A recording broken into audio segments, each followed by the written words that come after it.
karena yang di belakang sudah penuh saya lihat. Baiklah, saya akan menyampaikan firman Tuhan pada hari ini lebih kepada mengajar saudara-saudara ataupun firman pengajaran, dan tetap dengan tema kita di GBI Rock. Bulan ini kita bicara tentang equipping ataupun equip. Dan kita percaya bahwa bicara tentang equip itu bicara tentang bagaimana kita memperlengkapi.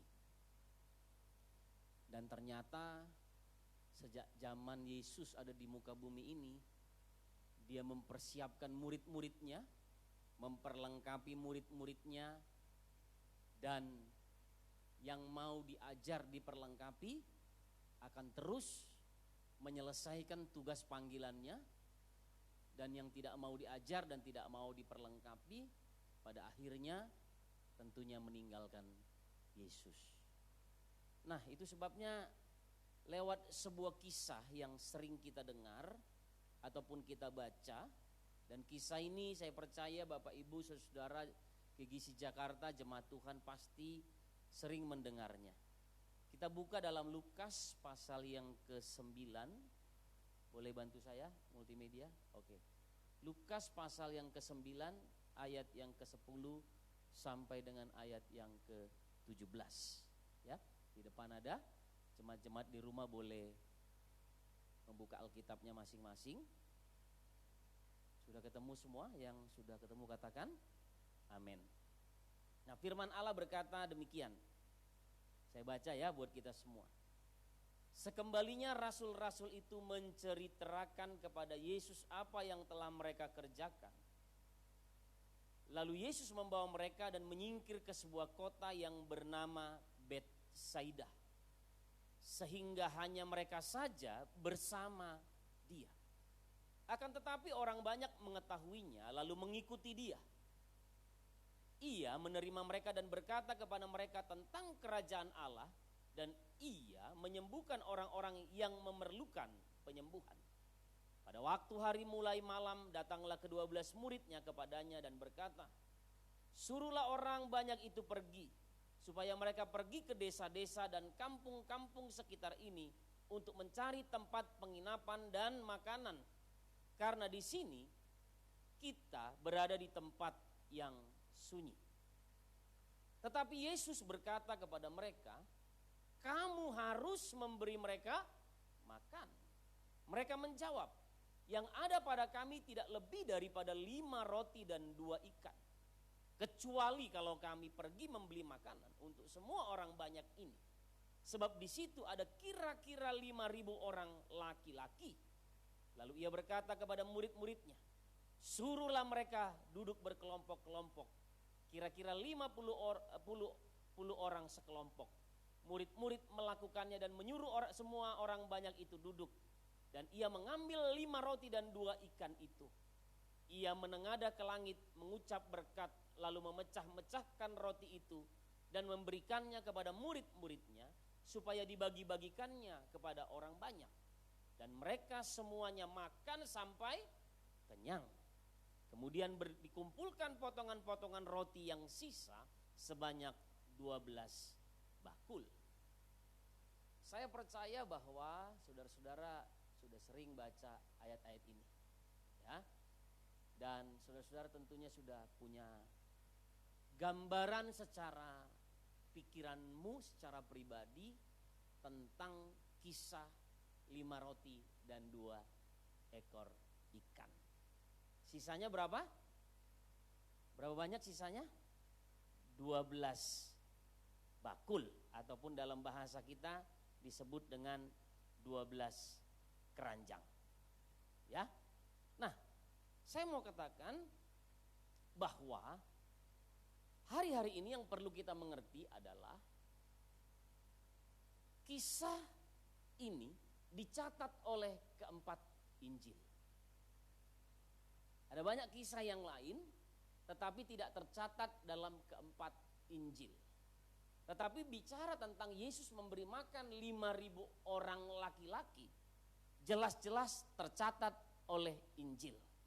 Dan ini mengajarkan kita tentang equipping God's people, yang bicara tentang apabila kita melihat kisah ini secara keseluruhan, mungkin saudara-saudara bertanya, di mana bicara tentang memperlengkapinya?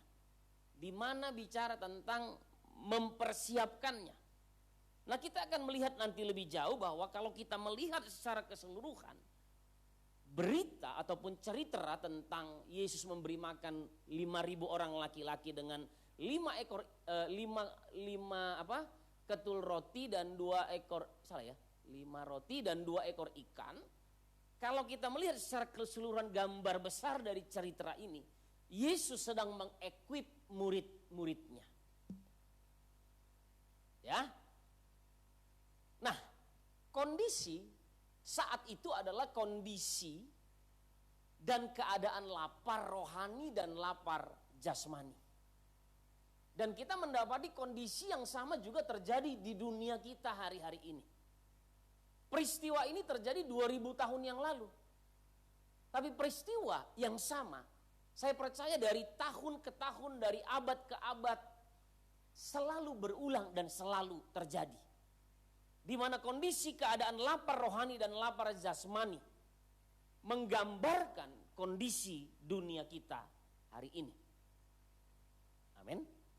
Saudara melihat di sekeliling kita, orang kalau lapar cuma jasmani, gampang cari makan. Tapi kalau orang lapar secara rohani, dia harus menemukan sumber kehidupan, yaitu Tuhan. Kalau hanya cari makan, di mana-mana kita bisa dapat makan. Tetapi untuk menemukan sumber kehidupan, mengisi kehausan kita secara rohani, tidaklah mudah.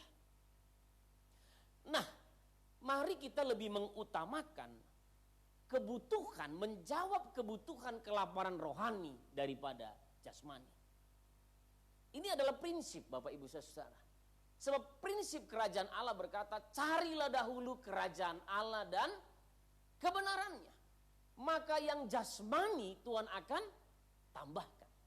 Soalnya kita sering lupa, kita berpikir kalau kita bisa bekerja keras, kita lakukan semampu kita, kita berpikir dengan keras cari sesuatu, hidup untuk bekerja. Saudara-saudara, kita berpikir kita akan bisa dipuaskan. Berbanding terbalik apa yang firman Allah katakan, apa yang kerajaan Allah pesankan. Justru kerajaan Allah bicara gini, kalau engkau umatku, umat Tuhan, tahu mencari kerajaan Allah dan kebenarannya terlebih dahulu, maka kebutuhan jasmanimu pun akan terpenuhi. Saudara banyak, mungkin saudara-saudara saya nggak tahu punya kesaksian ini enggak. Saya punya banyak kesaksian secara pribadi. Sejak saya melayani tahun 90, saya melihat ada banyak orang-orang juga yang mengajar saya. Mereka lebih dahulu mendahulukan Tuhan dari apapun. Saudara, kebutuhan-kebutuhan hari ini orang merasa ketakutan, orang merasa gelisah, orang merasa khawatir, orang merasa gentar, orang merasa takut untuk masa depan. Sebetulnya kata kuncinya nggak ada yang lain. Kebutuhan rohaninya tidak terpenuhi. Sebab kalau orang kebutuhan rohaninya terpenuhi, dia tahu bahwa dia punya masa depan. Dia tahu kalau kebutuhan rohaninya terpenuhi, dia akan mengerti bahwa nggak ada hal di dunia ini yang perlu dikhawatirkan. Sekalipun kita bicara hari-hari ini mengenai COVID-19 ini. Amin. COVID-19 ini diizinkan Tuhan untuk melanda dunia ini. Dan saya percaya ini bukan rencana Tuhan secara gambar besarnya, bukan. Ya. Semua sakit penyakit apapun bentuknya, Tuhan gak pernah rencanakan itu. Tapi itu adalah akibat dosa, pelanggaran-pelanggaran yang manusia lakukan. Dan saya percaya hukumnya tetap sama. Orang yang kebutuhan rohaninya terpenuhi, dia tidak akan pernah gentar menghadapi apapun. Bahkan menghadapi kematian pun. Saya mau tanya Bapak Ibu Saudara-saudara di depan saya hari ini, ada di sini yang masih takut mati? Halo? Shalom jemaat-jemaat yang di rumah. Ada yang masih takut mati? Mari kita belajar bahwa kalau kebutuhan rohani kita terpenuhi, bahkan mati pun tidak menjadi masalah untuk kita sebetulnya. Itu sebabnya Rasul Paulus, dia berkata, hidup untuk Kristus, mati adalah keuntungan. Tapi hari-hari ini, orang takut untuk menghadapi kematian. Tapi saya tetap mengajarkan kepada Bapak Ibu Saudara-saudara, jangan mencobai Tuhan. Tapi saya mendapati, dalam pelajaran-pelajaran yang saya dapati, apa yang disampaikan oleh firman Allah, waktu bangsa Israel di bawah Tuhan keluar dari tanah Mesir menuju ke tanah perjanjian. Ya, sama seperti kita hari ini. Tiap-tiap kita punya tanah Mesirnya sendiri. Dan tiap-tiap saudara juga punya Kanaannya sendiri. Waktu bangsa Israel dibawa keluar dari tanah perbudakan menuju ke tanah perjanjian, yang diubah itu adalah mindset orang Israel. Rohaninya yang Tuhan mau ubahkan, bukan kebutuhan jasmaninya. Sebab kebutuhan jasmaninya kita melihat gini, bahwa Tuhan bisa menyediakan mana setiap hari. Yang setuju katakan amin. Bahwa Tuhan bisa menyediakan daging untuk dimakan setiap hari. Keadaannya di mana? Di padang gurun, saudara. Dan Tuhan ajar mereka bagaimana mereka menyeberangi laut, bagaimana mereka melewati yang namanya masa-masa yang sulit, di mana 10 tulah harus diberikan kepada Mesir. Saya mau tanya kepada saudara-saudara, waktu 10 tulah diberikan Tuhan, dilepaskan di Mesir. Pertanyaan saya, bangsa Israel masih ada di Mesir atau sudah keluar dari Mesir? Ada di Mesir. Halo? Tapi pertanyaan saya, adakah bangsa Israel yang terkena tulah? Sampai pada kematian anak sulung sekalipun, bangsa Israel terluput dari tulah yang Tuhan izinkan untuk terjadi. Dan melihat semua kenyataan-kenyataan ini, Israel pada zaman itu, mereka tetap bersungut-sungut, mereka tetap kehilangan, merasa tidak percaya. Waktu mereka lihat mukjizat, mereka percaya, mereka ngikut Musa. Waktu Musa membelah laut Teberau untuk menyeberangi laut, nggak mudah untuk bangsa Israel ikut sebetulnya. Amin, saudara. Tetapi kenapa Tuhan izinkan tulah-tulah ini semua terjadi? Supaya Tuhan memisahkan antara umat yang datang menyembah Dia dengan Mesir yang menyembah berhala. Amin. Kita ini umat pilihan. Dan saya percaya firman Tuhan berlaku untuk kita sampai hari ini. Sekalipun tulah diberikan, penyakit sampar diberikan, kalau kebutuhan rohanimu terpenuhi, engkau enggak akan takut menghadapi semua keadaan yang terjadi hari ini. Sampai bahkan kematian anak sulung pun terluput dari semua orang Israel. Masalahnya hari-hari ini, kondisi yang kita gambarkan hari-hari ini, kita melihat bahwa kebutuhan jasmani kita lebih penting daripada kebutuhan rohani. Manusia hari-hari ini memang dunia dengan penyesatannya. Tapi mari kita kembali bahwa lapar rohani adalah kebutuhan utama yang harus terpenuhi. Amin. Jangan kita jadi orang fasik. Orang fasik itu tahu firman, mengerti firman, tapi nggak praktek. Makanya tidak pernah punya pengalaman-pengalaman dengan Tuhan. Kita jadi harus menjadi pelaku-pelaku kebenaran. Amin. Saya berdoa jemaat-jemaat yang menyaksikan ini di rumah, mari bersama-sama bukan sekedar menyaksikan, tapi beribadahlah dengan sungguh-sungguh di hadapan Tuhan. Ya. Amin. Saya berdoa semua jemaat-jemaat bersungguh-sungguh mendengarkan firman. Jangan beribadah sambil lewat sana lewat sini. Jangan beribadah sambil nonton yang lain. Jangan beribadah pikirannya kemana-mana. Sejak waktu zaman Israel dibawa Tuhan keluar dari tanah Mesir menuju ke tanah perjanjian, di mana-mana bangsa Israel diperintahkan oleh Tuhan untuk berhenti. Waktu tiang awan atau tiang api berhenti, Maka di sana pun bangsa Israel diperintahkan oleh Tuhan untuk membangun mesbah, kemah pertemuan, yaitu rumah Tuhan. Mungkin zaman sekarang kita bilang, di rumah saya bisa. Oke, nggak apa-apa. Tapi bangunlah mesbah di dalam rumahmu. Amin. Persekutuan itu penting. Saya berkali-kali katakan, bisa kita beribadah dari rumah, tapi kuasa persekutuannya hampir-hampir hilang.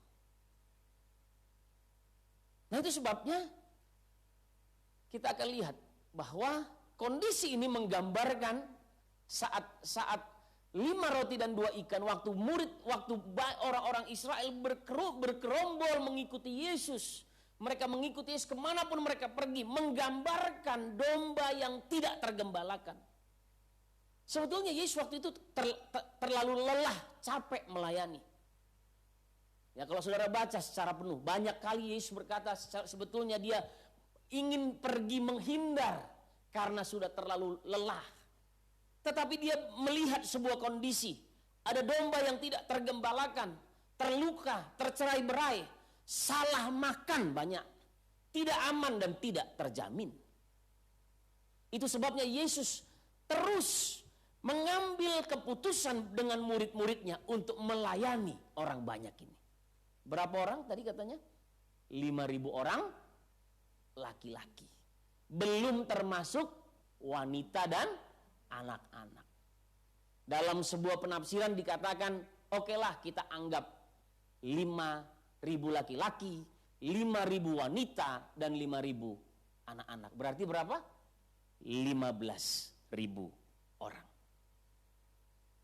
Nah, sekali lagi saya ulangi bahwa lapar rohani adalah kebutuhan utama yang harus terpenuhi. KGC Jakarta dengan baik-baik. Hari-hari ini mungkin kita ada di posisi ini. Terluka, tercerai-berai. Bahkan banyak di antara kita yang salah makan makanan rohani. Tidak kuat secara iman. Goyah secara iman. Karena di depan matamu engkau melihat pekerjaanmu akan segera dihentikan. Engkau akan kena PHK.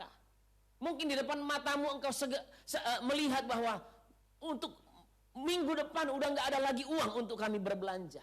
Listrik harus dibayar. Anak-anak harus bersekolah. Mungkin di depan matamu engkau sedang melihat kondisi-kondisi seperti ini. Uang kos harus dibayar. Ibu kos sudah marah-marah. Mungkin ini Pak Artis sudah aman sekarang ya. Udah jadi orang Pondok Indah. Tuh, tapi ini kondisi yang terjadi. Tapi dengar baik-baik jemaat Tuhan KGC Jakarta. Kalau kebutuhan rohanimu terpenuhi, engkau mencari Tuhan, maka semua yang lain Tuhan akan tambahkan. Nah, itu sebabnya perhatikan baik-baik. Ibadah itu penting. Saya katakan tadi, kenapa Israel harus keluar dari tanah Mesir? Ingat kisah bagaimana Yusuf membangun Mesir. Yang bangun Mesir itu Yusuf, saudara-saudara. Ya, dalam artian dia bekerja banyak di sana. Dia menjadi orang yang dipercaya oleh raja. Sampai keturunan ketiga, keempat, dan keturunan berikutnya. Akhirnya Mesir menyadari, kalau orang Israel ini semakin banyak, justru nanti Mesir yang akan diperbudak oleh Israel. Akhirnya Israel ditindas. Bahkan tidak diberi kesempatan untuk beribadah. Amin. Nggak punya waktu untuk beribadah. Sebab orang-orang Israel dijadikan budak di Mesir. Kerja paksa tiap hari bekerja. Untuk itulah Tuhan Allah mengambil keputusan untuk membawa Israel keluar masuk kepada tanah Kanaan, yaitu tanah perjanjian. Dengar baik-baik, cuma satu saja tujuannya, supaya Israel bisa dengan bebas, dengan tenang beribadah di hadapan Allahnya. Hari ini saudara-saudara, kita orang Kristen, banyak kali kita lebih mengutamakan kebutuhan jasmani kita. Dan percayalah, kalau kita masuk dalam bagian orang yang mengutamakan hal-hal yang jasmani, justru apa yang engkau kejar, engkau akan kehilangan apa yang kau cari. Percaya, saudara. Ini kata firman Tuhan. Dan saya percaya akan firman Tuhan ini. Nah, itu sebabnya Yesus mengekip murid-muridnya. Yesus mulai mengajar murid-muridnya. Ya, bahwa kalau Tuhan sudah berkehendak, tinggal mewujudkannya saja sebetulnya. Dan disinilah dimulai dialog 5 roti dan 2 ikan. Yesus melihat kumpulan orang banyak ini yang haus akan Tuhan. Saudara, mereka mengikuti Yesus dari pagi terus sampai petang. Zaman sekarang kita ibadah 2 jam aja katanya udah kelamaan. Loh, betul saudara. Kita doa 1,5 jam kelamaan. Kita beribadah 2 jam, gereja sana 1 jam saja cukup. Saudara, kita nggak bisa artinya kompromi dengan hal-hal yang demikian. Mungkin saudara bilang ibadah itu kan hidup saya. Tapi coba saudara cek, mari jujur. Berapa persen sih yang kita berikan kepada Tuhan dari kehidupan kita? Bahkan kita bilang bekerja itu juga ibadah. Tapi berapa banyak dalam pekerjaan kita juga kita melalaikan, meninggalkan Tuhan begitu saja. Saya setuju bahwa yang namanya bekerja itu ibadah. Tapi waktu engkau bekerja tanpa mengikut sertakan, meminta pertolongan Tuhan dalam pekerjaanmu, engkau sedang hilang dari kuasa ibadah. Amin, saudara. Nah, itu sebabnya Yesus mulai mengajar murid-muridnya. Dan Tuhan itu mau ngasih tahu sebetulnya begini. Kalau aku yang suruh, kalau aku yang perintahkan, kalau aku yang berkehendak, yuk sama-sama murid-muridku kita wujudkan bersama-sama. Nah, ini dikatakan gini, orang sebanyak ini lapar. Murid-murid mungkin waktu diajar Tuhan mereka punya pemikiran yang sama. 15.000 orang ini lapar. Dan yang paling penting gini, saya pun lapar. Secara jasmani nih. Bagaimana mungkin saya yang lapar memberi makan orang yang lapar? Murid-muridnya mungkin berpikir secara jasmani, saya mau selamatkan diri saya dulu sendiri. Saudara-saudara lihat kondisi ini hari-hari ini. Terlalu banyak orang yang selamatkan diri sendiri. Kita lupa Yesus datang untuk menyelamatkan manusia, menyelamatkan kita dengan cara dia mengorbankan dirinya. Boleh bantu pintunya ditutup. Saudara, ingat ini ya, baik-baik dengar ya, baik-baik ya. Banyak orang hari-hari ini mau selamatkan dirinya sendiri. Dan saya mau katakan gini, orang yang takut kehilangan nyawanya, dia akan kehilangan nyawanya. Saya nggak berpolemik dengan bahasa-bahasa hari-hari ini tentang COVID-19. Makanya saya bilang kemarin di pesan saya kepada jemaat, kalau Anda mau hadir, silakan hadir. Kalau Anda beribadah dari rumah, silakan beribadah dari rumah. Dua-duanya sama. Tapi jangan waktu Anda beribadah di rumah, engkau sembarangan-sembarangan beribadah. Sebab engkau akan kehilangan kuasa ibadahmu. Ya? Coba saudara-saudara yang hadir ini ya, maupun yang di rumah, coba pikirkan. Berapa banyak di sekeliling kita hari-hari ini, bahkan teman-teman orang-orang yang dekat dengan kita, mulai kehilangan haus akan Tuhan. Ini kenyataan hari-hari ini. Ya.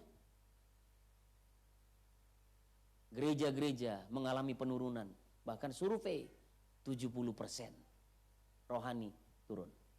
Ini bukan saya ngomong, tapi survei. 70%, saudara. Ini mengerikan. Ya, kita berdoa supaya nggak ada satupun kita yang jadi korban. Nah, kondisi waktu Yesus mengajar 15.000 orang tadi, 5.000 orang laki-laki. Yesus mau mengajak murid-muridnya untuk, yuk, mari kita perhatikan ini. Murid-muridku ini ada orang yang butuh dipenuhi kebutuhan rohaninya. Dan dalam Matius pasal 14 ayat 21, nah ini tadi saya udah jelaskan sedikit. Yang ikut makan kira-kira 5.000 laki-laki. Dipertegas gini, tidak termasuk perempuan dan anak-anak. Nah, saat itu, ini dia, terjadi ketidaksehatian antara Yesus dengan murid-murid. Yesus itu hatinya mau memberi makan 5.000 orang laki-laki ini, yang tidak termasuk wanita dan anak-anak. Yesus mau menolong orang banyak, tetapi murid-murid hendak menyuruh mereka pulang. Saudara, lihat ya. Murid-murid ini menyaksikan bagaimana Yesus melakukan mukjizat. Nanti kita akan lihat bagaimana Yesus itu mengajar mereka. Bahkan waktu Petrus dipanggil, Petrus sudah semalam-malaman bekerja mencari ikan. Dia nggak lihat ikan satu ekor pun. Ya kan? Tapi waktu dia mulai sandarkan kapalnya, Yesus bilang, tebarkan jalamu. Dorong sedikit agak ke tengah, tebarkan jalamu. Petrus itu melihat mukjizat yang tidak mungkin menjadi mungkin. Waktu Yesus memanggil murid-muridnya yang lain, murid-murid yang lain juga melihat mukjizat. Tetapi saat waktu Yesus mau memberi makan 5.000 orang ini, murid-murid marah bilang apa? Suruhlah mereka pulang. Nah, kondisi ini terjadi hari-hari ini. Orang diajak beribadah, nanti dulu, kebutuhan saya lebih perlu. Pelayan-pelayan kita lari dari Tuhan. Tidak sehati lagi dengan pikiran Kristus. COVID-19 ini mempengaruhi kita, yang membuat kita akhirnya secara tidak sadar kita tenggelam, kita mundur pelan-pelan. Pelan-pelan mundur sampai akhirnya kita, mohon maaf, bisa terhilang. Saudara, hati-hati.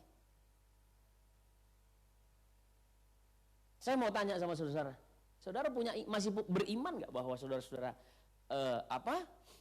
dipelihara Tuhan? Amin. Dijaga oleh Tuhan, amin. Ya. Tapi banyak hari-hari ini umat Tuhan tidak mengerti lagi kebenaran ini. Terjadi seperti dialog dengan diri kita dengan Tuhan. Tuhan, aku kan perlu ini, perlu itu, perlu ini, aku harus lakukan ini. Sebelum COVID-19 ini, saya percaya nggak ada orang Kristen ataupun anak-anak Tuhan yang mau menerima proyek ataupun pekerjaan di hari Minggu. Paling enggak, orang Kristen itu gini, kalaupun mau ada pekerjaan, saya harus ke gereja dulu, baru nanti saya ketemu. Kalaupun ada janji meeting, betul ya? Saya masih ada pelayanan, saya mau kebaktian dulu, setelah itu kita ketemu. Begitu. Setelah COVID-19 ini orang udah bikin online, itulah segala macam, streaming segala macam. Orang bilang apa? Kerjaan dulu. Streaming bisa nanti malam. Ini kenyataan, saudara. Ya, saya berharap kita mari kembali. Orang bisa bilang gini, ya ini kan memang dunia new normal katanya, new normal. Saya percaya orang Kristen dari dulu normal aja gitu ya. Loh, serius ya? Dulu orang nggak bisa, saya hari Minggu saya harus beribadah. Saudara, setiap hari kita beribadah, saya setuju. Setiap hari itu adalah ibadah di hadapan Tuhan. Tapi untuk persekutuan dengan tubuh Kristus, Alkitab juga menjelaskan, dikatakan bahwa janganlah menjauhi pertemuan-pertemuan ibadah. Dan ayatnya masih berlaku sampai hari ini. Bukan gak berlaku. Amin. Masih berlaku, saudara. Saudara, kalau mau enak-enak saya juga nggak usah, saya tinggal rekaman. Rekaman zaman sekarang kita bisa lihat sekarang kondisi-kondisi yang terjadi. Khotbah begini, celana pendek boleh-boleh aja kan gitu. Saya mau katakan saudara, datang ke hadapan Tuhan. Kita ini betul ini udah akhir zaman. Generasi milenial seolah-olah berkata, inilah nggak terlalu penting lah. Betul, saudara-saudara, betul. Kalau hatimu betul di hadapan Tuhan, engkau nggak akan datang menghadap Tuhan dengan sembarangan. Sekalipun engkau generasi milenial. Amin. Nggak akan kita datang menghadap Tuhan dengan sembarangan. Nah, jadi saya berdoa juga berharap jemaat yang ada beribadah dari rumah datang sama Tuhan. Mandi, bersih-bersih, siap-siap mau datang sama Tuhan. Loh, serius. Pak Artis waktu itu enggak ya, enggak usah mandi dulu ya. Mandi dulu ya. Kemarin malamnya mandi ya. Mari kita jujur melihat realita yang terjadi hari-hari ini. Saudara sepupu kita, mereka kalau mau ibadah di hadapan Tuhannya. Ini saya nggak mengajak saudara menjadi sebuah pola yang wah berdosa kalau bukan. Tapi mereka kalau mau menghadap Tuhannya, bersihin semuanya. Sampai telinga-telinganya dibersihkan. Sekarang ini polanya kita udah lihat. Fenomena yang terjadi. Sambil makan, duduk santai-santai, nonton ibadah. Saya nggak bilang jemaat KGC nggak ada. Saya katakan jemaat KGC nggak ada yang begitu. Amin. Sekalipun saya berdoa hari ini, sekalipun Anda berada di rumah Anda masing-masing menyaksikan ibadah ini, datang sama Tuhan dengan hati yang melayani Tuhan. Ya, jangan sambil-sambil. Ini ibadah, ini nggak bisa sambil-sambil. Karena ibadah ini makanya ribuan anak-anak Mesir, anak-anak sulung di Mesir harus mati jadi korban. Supaya umat Tuhan bisa beribadah. Lalu kita hari-hari ini sembarangan-sembarangan beribadah. Saudara hati-hati. Makanya kita kehilangan nurani akhirnya. Kita merasa akhirnya kebaktian gak perlu. Ibadah itu gak perlu. Mari kita renungkan baik-baik. Nah, dalam cerita ini terjadi ketidaksehatian. Nah, Yesus pun waktu datang dengan dengan orang banyak ini, Yesus bisa bilang gini kan, besok aja datang lagi, besok aja datang lagi. Tapi karena kehausan rohani orang-orang ini untuk beribadah, mendengarkan firman yang akan disampaikan oleh Yesus. Yesus memberi diri dalam semua kelelahannya, dalam semua keterbatasannya sebagai manusia. Dia memutuskan untuk tetap melayani. Nah, dalam hal ini Yesus sedang mengajar murid-muridnya untuk percaya dan bergantung kepadanya. Waktu terjadi perdebatan, suruhlah mereka pulang. Tapi Yesus bilang apa? Berilah mereka makan. Saudara lihat ini ya. Murid-murid pun mengalami kegalauan seperti yang dialami dunia hari ini. Nah, saya lanjutkan. Yohanes 6 ayat 5 sampai ayat yang ke-7 berkata. Ini cerita yang sama tapi dari kitab Yohanes. Ketika Yesus memandang sekelilingnya dan melihat bahwa orang banyak berbondong-bondong datang kepadanya, berkatalah ia kepada Filipus, "Di manakah kita akan membeli roti supaya mereka ini dapat makan?" Hal itu dikatakannya untuk mencobai siapa? Siapa? Filipus. Sebab ia sendiri tahu apa yang hendak dilakukannya. Yesus tahu, saudara. COVID-19 ini boleh ada, tapi Yesus tahu apa yang dia mau lakukan untuk umatnya. Ya? Jawab Filipus kepadanya, "Roti seharga 200 dinar tidak akan cukup untuk mereka ini. Sekalipun masing-masing mendapat sepotong kecil saja."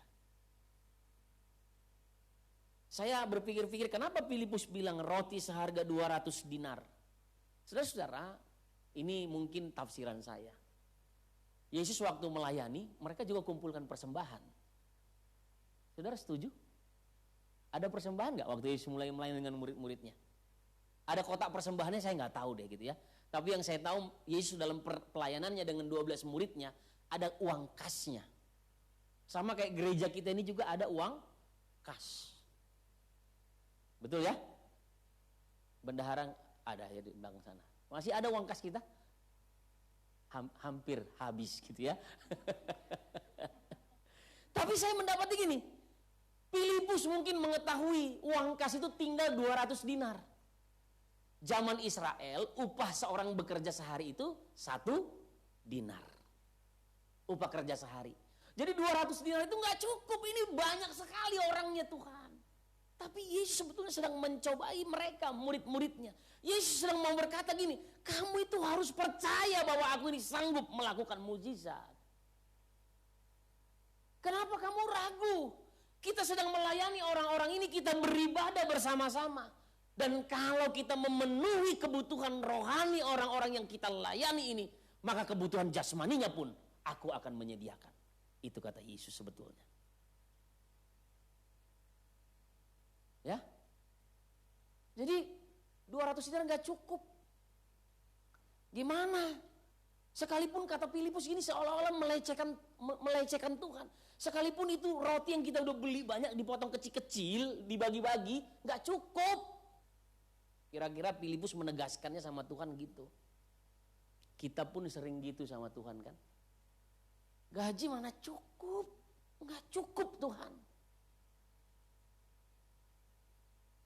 Terus Tuhan suruh, itu ada orang tetanggamu yang perlu bantu mereka. Kita bilang, untuk saya aja udah nggak cukup, saya aja lapar. Nah, tapi saya untung kenyang terus.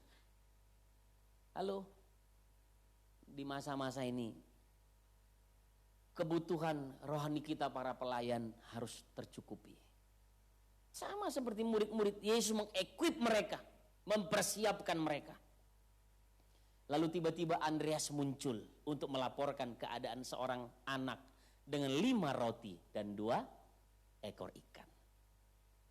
Di cerita ini kan, waktu dibilang nggak cukup Tuhan, tiba-tiba Andreas datang. Andreas ini murid Yesus yang bukan berasal dari Yahudi. Dia orang Yunani. Dia satu-satunya. Ya.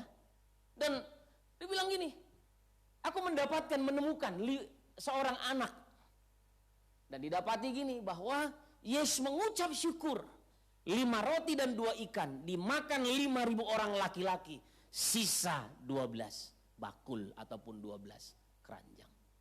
Saudara-saudara, kalau punya uang hari ini, kira-kira cukup nggak uangmu untuk beli 5 roti dan 2 ekor ikan? Cukup gak? Di kantongmu cukup gak? Kalau engkau percaya, 1 bulan ini, apa yang ada kita punya, Tuhan akan lipat gandakan.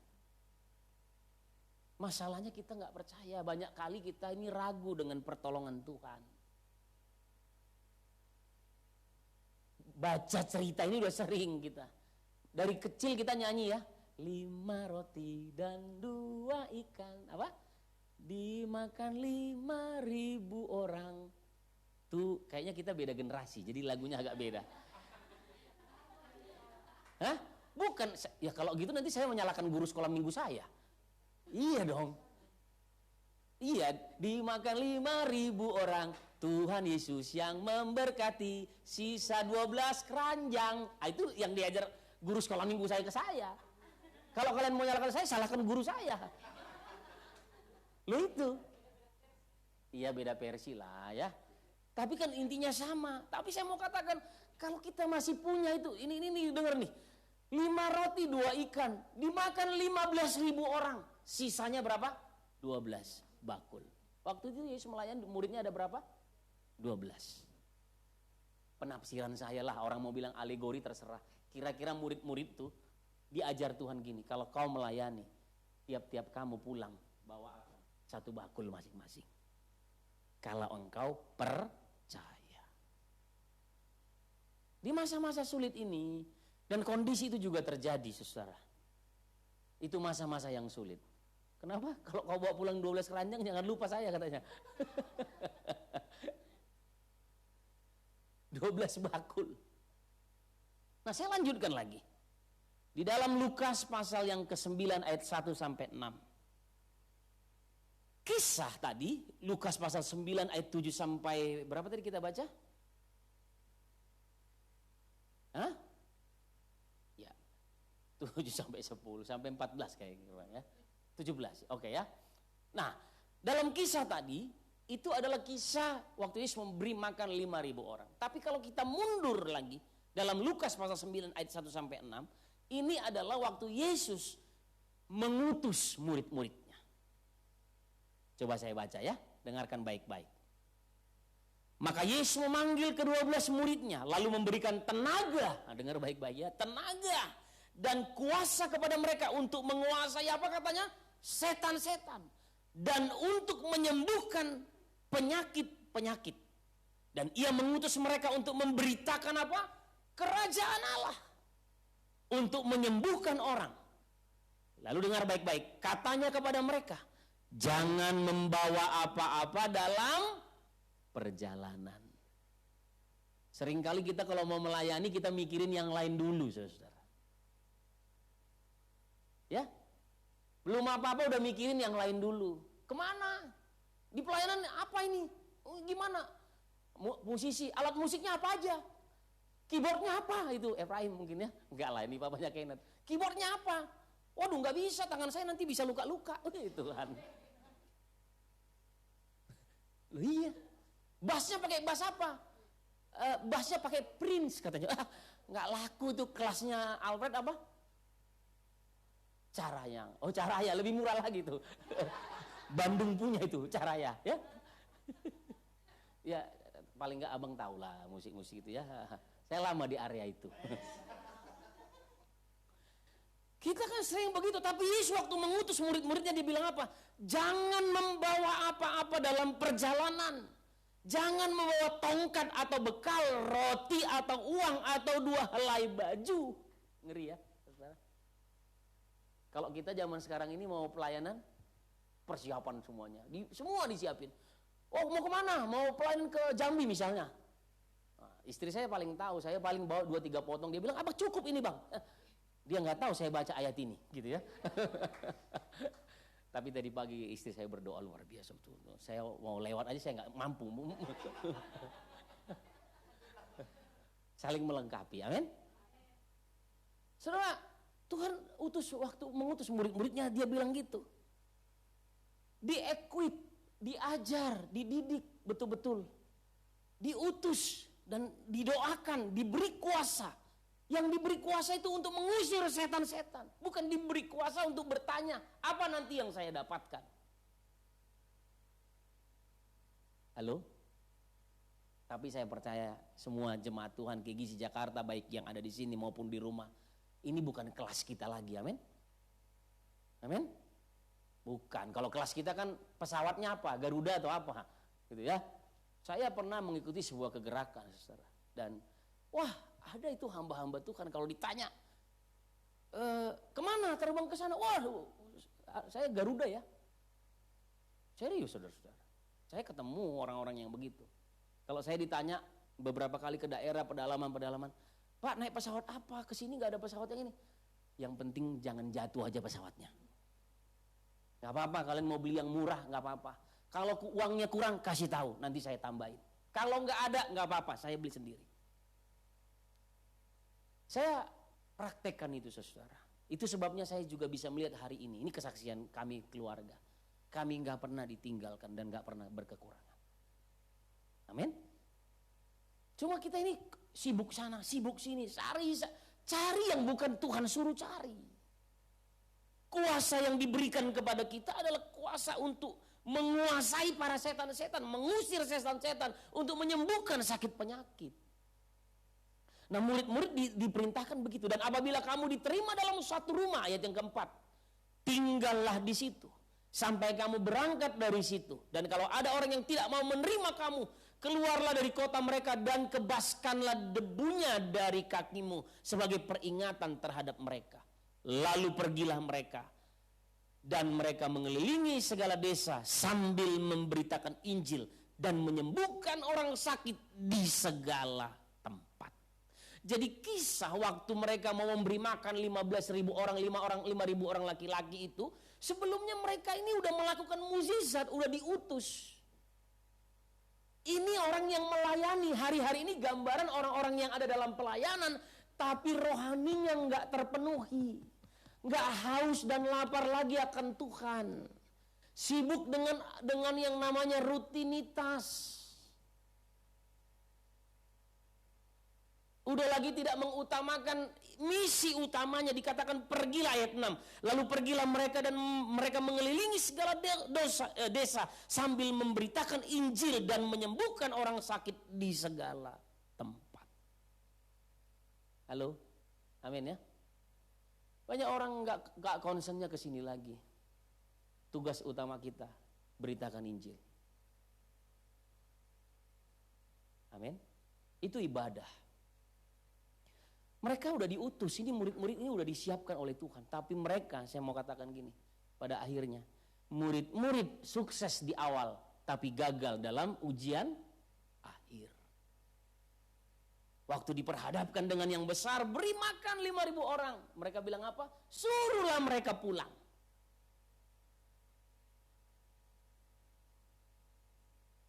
Jangan sampai di antara kita ada yang demikian. Sukses di awal, gagal di akhir. Saudara, ini pertempurannya bukan bicara tentang institusi organisasi gereja, bukan. Tapi ini pertempurannya diri pribadi kita masing-masing. Ada 2 kalimat sebagai pembunuh terbesar dalam pelayanan. Yang pertama, we have never done that before. Ya? Kalau disuruh begini-begini, dulu kami belum pernah melakukan itu, kami belum pernah. Yang kedua, we could never do that. Nggak mungkin. Saya bersaksi ini ya. Istri saya ada juga jadi saksinya. Awal-awal COVID-19, saya tidak menyadari kami mendoakan orang-orang yang kena COVID. Peluk, segala macam. Di Kelapa Gading. Karena waktu itu belum tahu gejala itu gejala COVID. Jadi saya doakan anak yang memang udah berhari-hari katanya udah panas, dibawa ke rumah sakit pulangkan juga. Saya doain kok, peluk mereka, ini mereka. Saya tidak mencobai Tuhan, sekali lagi tidak mencobai Tuhan. Tapi sampai hari ini saya nggak kena tuh. Bukan berarti saya lebih beriman dari saudara-saudara, bukan. Tapi saya lihat gejala-gejala itu. Setelah mengetahui gejala COVID begini, panas, lalu meriang-meriang, tidur nggak bisa, batuknya ngeri gitu. Saya baru telepon orang tua daripada anak ini. Pak, itu ternyata COVID. Iya, kita nggak tahu katanya. Tapi anak-anak itu sembuh. Tahu nggak obatnya apa waktu itu? Dikasih minum minyak urapan. Kayaknya kita bodoh ya waktu itu ya. Tapi Tuhan bisa buat mukjizat. Ya? Halo? Asalkan kita tahu, carilah dahulu kerajaan Allah dan kebenaran. Kita jangan bilang kami nggak pernah lakukan itu atau itu belum pernah terjadi. Terlalu fokus kepada hal-hal yang pernah kita lihat dengan mata kita. Padahal iman ini melihat sesuatu yang tidak terlihat. Ya, ketika sesuatu sudah ada di tangan Yesus, dengar baik-baik, maka sesuatu itu sedang menjadi fokus mukjizat Allah. Jadi hidup kita bawa kepada Tuhan, pelayanan kita bawa kepada Tuhan, pekerjaan kita bawa kepada Tuhan. Gak usah terlalu banyak berargumentasi dengan Tuhan, dengan pelayanan ini, jangan, saudara. Jangan. Saya berdoa ya untuk pelayanan kita di tempat ini. Saya bilang sama Tuhan dalam doa saya, kalau Tuhan mau pakai kami, pakai Tuhan. Kalau Tuhan mau hancurin kami dulu, baru Tuhan mau pakai. Hancurin dulu juga gak apa-apa Tuhan. Kalau Tuhan mau bubarin dulu gak apa-apa Tuhan. Tapi kami mau dipakai Tuhan. Serius, saudara. Halo? Ya? Serius, saya doa gitu sama Tuhan. Gak apa-apa Tuhan. Karena ini bukan milik saya, ini milik Tuhan. Umat yang dipercayakan Tuhan dalam pelayanan ini milik Tuhan. Bukan milik 1-2 orang. Kalau mau dibubarkan dulu juga bubarkan aja Tuhan. Saya udah ngomong gitu sama Tuhan. Halo? Ya? Wah, banyak hal saudara. Semua kita sedang mengalami pergumulan dan kebutuhan rohani kita harus terpenuhi. Nah Tuhan bilang gini, Alkitab bilang dari pelajaran ini kita, kalau itu di tangan Tuhan, maka gak usah khawatir. Kalau hidupmu di tangan Tuhan, maka itu fokus mukjizat sebetulnya untuk Tuhan lakukan sesuatu. Betul ya Syahril ya? Saya baru dengar berita baik dari Syahril, dia dapat kerjaan baru lagi. Orang resesi, dia dapat kerjaan baru. Saya bilang, wah bisa dong tiap bulan dapat sekian. Iya bang, puji Tuhan. Iya. Kau diam-diam aja Syahril. Nanti saya cek di perpuluhan ya.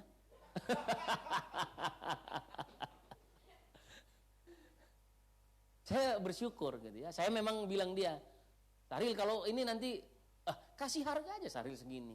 Ya kalau ini diterima oke, kalau enggak ya nggak apa-apa juga kan. Ternyata lebih dari harga yang saya kasih. Itu dia ya. Tapi berubahlah Syahril ya. Ya tulang ya. Saya senang sebab dia tambah penghasilannya, saya senang. Kami ini sebetulnya kalau saudara-saudara diberkati, kami senang. Artinya kan paling enggak kami enggak bantu-bantu kalian lagi kan gitu. Artinya kan bisa memberkati yang lain. Amin. Saudara, saya pun hidup dari belas kasihan orang. Percaya saudara-saudara, kami pun hidup dari belas kasihan orang. Orang yang membelas kasihani kami, saya percaya mereka hidup dari belas kasihan orang lain. Orang yang memberkati, mereka hidup. Semua kita ini hidup dari belas kasihan Tuhan. Jadi kenapa harus ada yang perlu kita pertahankan? Dengar baik-baik, apapun yang kau pertahankan akan diambil daripadamu. Ya? Nah, saya mau selesai ya, waktunya nggak banyak nih. Charles Spurgeon. Ini kebanyakan sama si Sahril ini jadi Charles ya. Dalam sebuah penafsirannya tentang 5 roti dan 2 ikan, waktu dia berkhotbah dia sampaikan gini. Ada 2 pertanyaan besar yang dipertanyakan. Sebelum roti dan ikan sampai ke tangan Yesus, itu punya sejarah tersendiri. Sehingga anak kecil itu membawanya kepada Yesus. Saudara setuju dengan ini, amin? Tentunya anak kecil itu pun ada. Sehingga anak kecil ini membawa 5 roti dan 2 ikannya kepada Tuhan Yesus. Itu ada sejarahnya sendiri. Itu sudah dipersiapkan. Bayangkan saudara-saudara, ini anak kecil ini lapar gak waktu itu sebetulnya? Lapar dia. Tapi bayangkan kenapa dia memberikan itu kepada Andreas dan dibawa kepada Yesus. Artinya segala sesuatu itu dalam rancangan besarnya Tuhan. Tapi bisa nggak waktu itu anak kecil ini nggak mau memberikan? Bisa aja. Enak aja lu. Murid-murid aja bilang apa? Suruh mereka pulang. Habis nanti uang kas gereja kita ini. Halo? Gereja-gereja zaman sekarang nih, tapi enggak gereja ya. Banyak orang sekarang artinya gereja-gereja, kalau yang datang yang miskin-miskin, suruh pulang. Itu cuma ngabisin diakonia. Tapi Tuhan justru bilang apa? Kalau engkau tahu memberi kepada orang-orang miskin ini, orang yang berkurang ini, sebetulnya engkau sedang memberi kepada aku, sedang menolong aku. Dan waktu engkau menolong aku, kita ini jadi sumber mukjizat di tangan Tuhan. Amin. Ya, jadi itu yang pertama. Lalu sejarah berikutnya, sejarah barunya adalah roti dan ikan anak kecil ini dipakai Tuhan dan masuk dalam Alkitab, ini hebatnya. Dan masuk dalam Alkitab cerita tentang bocah kecil ini, bocah kecil ini ingat lagunya Iwan Fals, bocah kecil. Tahu ya lagu itu ya? Mandi di kali alam desa, nggak tahu ya? Iya. Kalian kan Korea, Korea gitu ya. Nah, sejarah barunya adalah roti dan ikan anak kecil ini dipakai Tuhan. 5 roti, 2 ikan dipakai Tuhan. Saudara-saudara kita ini mungkin merasa kita nggak ada apa-apanya, kita nggak berharga. Apa yang di tangan kita sepertinya kita sendiri pun nggak bisa menghargai. Tapi saya mau bilang, mari lihat apa yang kita punya, apa yang ada di tangan kita hargai, bawa sama Tuhan. Amin. Dan ini membuktikan Tuhan bisa buat mukjizat dari seorang anak kecil, dari apa yang kecil yang ada di tangannya. Dan masuk dalam Alkitab hebatnya. Saudara akan bertemu dengan 5 roti dan 2 ikan ini di Matius 14. Lalu saudara akan menemukannya di Markus 6. Lalu menemukannya di Yohanes 6. Dan sesuai dengan perenungan kita hari ini, kita menemukan roti dan 2 ekor ikan ini di Lukas pasal 9. Kisah yang dicatatkan supaya kita tidak pernah lupa. Nah sekarang ini, hari ini saya mengajak saudara memperhatikan apa yang Yesus lakukan. Kita dapat melihat bahwa di sini Yesus melakukan 2 kali penerimaan ya dari kisah ini. Waktu dia mengequip murid-muridnya. Yang pertama, ia menerima orang banyak itu karena Yesus melihat mereka seperti domba yang tak bergembala. Yesus berbelas kasihan kepada mereka. Yang kedua, ia menerima 5 roti dan 2 ikan dari seorang anak kecil. Dan kesimpulannya juga dikatakan, dia juga menerima murid-muridnya, mengajar murid-muridnya, mengequip murid-muridnya. Kau udah melayani secara hebat luar biasa. Masa engkau sudah melayani tapi gak percaya bahwa aku akan menolong engkau? Saudara pelayan Tuhan, amin? Kalau saudara melayani Tuhan, saudara gak perlu takut apa-apa. Ya, masalahnya Banyak orang hari ini tampil di mimbar-mimbar gereja yang dilayani dirinya sendiri. Tapi di sini nggak ada, yang di rumah juga nggak ada. KGC Jakarta semua melayani Tuhan. Nah, implikasinya bagi kita saat ini, apapun talenta kita, Tuhan bisa pakai itu untuk menjadi berkat bagi orang lain. Yang penting kita punya hati, lalu bawa seluruh keberadaan kita kepada Tuhan. Semua yang ada dalam hidup kita ini berpotensi untuk memuliakan Tuhan dan membawa orang kepada Tuhan apabila kita mempersembahkannya kepada Tuhan. Amin, saudara. Ada yang perlu kita takutkan? Tuhan mengequip, memperlengkapi murid-muridnya dari kisah-kisah seperti ini. Seharusnya kita juga orang-orang percaya, kita pelayan-pelayan Tuhan. Kita tahu kita sedang diperlengkapi oleh Tuhan. Ya. Alkitab juga berkata jelas bahwa ada 5 jawatan yang diberikan di gereja. Dan 5 jawatan ini memperlengkapi kita semua. Supaya apa kata firman Tuhan? Ya. Saya lupa di mana ayatnya. Ada yang ingat ini di mana? Di Efesus ya, pasal 4. Jelas dikatakan supaya kita ini enggak jadi seperti anak-anak lagi. Ya, yang diombang-ambingkan oleh rupa-rupa angin pengajaran, oleh permainan palsu manusia dalam kelicikan. Mereka yang menyesatkan, tetapi dengan teguh berpegang kepada kebenaran di dalam kasih. Kita bertumbuh dalam segala hal ke arah Dia, Kristus yang adalah kepala. Daripadanya lah seluruh tubuh yang rapi tersusun dan diikat menjadi satu oleh pelayanan semua bagiannya. Sesuai dengan kadar pekerjaan tiap-tiap anggota menerima pertumbuhannya dan membangun dirinya dalam kasih. Hari ini mari kita renungkan kebenaran firman Tuhan. Ya. Mari kita merendahkan diri di hadapan Tuhan. Kita mau dididik. Gereja hadir untuk melengkapi jawatan-jawatan yang ada, untuk memperlengkapi saudara-saudara. Seperti saya katakan tadi, saya juga berdoa kepada Tuhan. Kalau Tuhan mau bubarkan, Tuhan mau hancurkan, silahkan Tuhan. Ini milik Tuhan. Kalau Tuhan mau hancurkan dulu, mau bangun lagi, saya ikut apa yang Tuhan mau. Karena saya tidak sedang melayani manusia, tidak sedang melayani diri saya sendiri. Saya sedang melayani Yesus Tuhan, Raja di atas segala raja. Mari tundukkan kepala di hadapan Tuhan.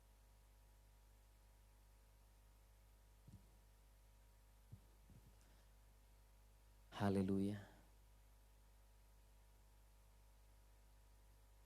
WL aja bantu saya untuk maju ke depan.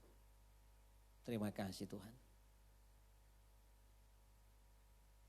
Kau jemaat-jemaat yang berada di rumah dan kita yang hadir di sini hari ini, mari nyatakan iman kita kepada Tuhan. Bahkan kita khususnya para pelayan-pelayan, saya berdoa kepada Tuhan. Kau tidak mundur selangkah pun untuk melayani Tuhan. Tetap setia. Murid-murid menang di awal, tapi gagal di ujian akhir. Tapi percayalah Tuhan memberikan kesempatan berikutnya kepada mereka. Dan hari ini kita sedang masuk dalam equipnya Tuhan. Kita sedang masuk dalam proses untuk diperlengkapi.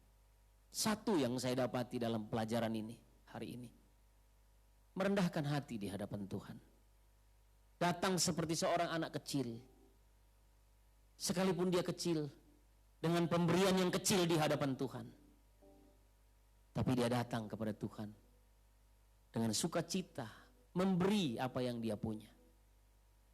Hari ini Bapak Ibu Saudara-saudara KGC Jakarta datang kepada Tuhan. Jangan takut dengan keadaan dunia ini. Jangan khawatir dengan keadaan hidupmu hari ini. Tuhan bawa kita semua keluar dari Mesir untuk kita setia menyembah Tuhan. Untuk kita datang beribadah di hadapannya setiap hari, setiap waktu. Rendahkan hati di hadapan Tuhan. Terima kasih Tuhan. Terima kasih.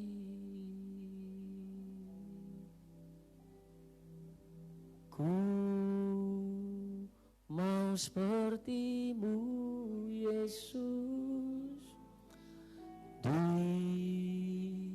disempurnakan